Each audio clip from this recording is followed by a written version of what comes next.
tired all the time and don't know why, let's break down the labs that can finally explain your fatigue, from common to rare. This isn't just being sleepy, it's energy drain that doesn't go away with rest. Let's figure out why. First, CBC, it looks for anemia or infection. Low hemoglobin means oxygen delivery problems, which leads to fatigue. Next, hypothyroidism is a top cause of fatigue. Low thyroid means slow metabolism, and that keeps you tired all day.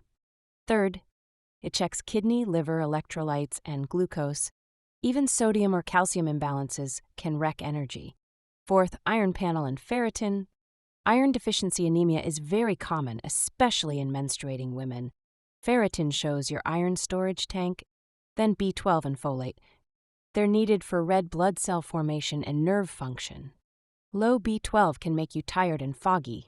Vitamin D is up next. Low levels are linked to fatigue, mood swings, and bone pain, especially common in winter or for people who stay indoors all day. Next, inflammation markers like ESR and CRP. Chronic inflammation from autoimmune disease or infections can sap energy. Then, a sleep study.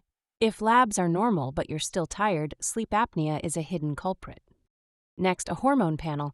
That's cortisol, testosterone, or estrogen, especially if fatigue is paired with stress, low libido, or menstrual issues.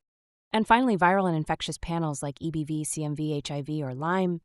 If there's a clue for post-viral or chronic infectious fatigue, bonus round, ANA or rheumatologic panel. If there's joint pain, rashes, dry mouth, or dry eyes, we're checking for autoimmune fatigue. Fatigue isn't just in your head. There are real testable reasons, and it's time we uncover them. So if you're tired of being tired, ask for the right labs and get the answers you deserve. Follow for more no-fluff health tips that actually help.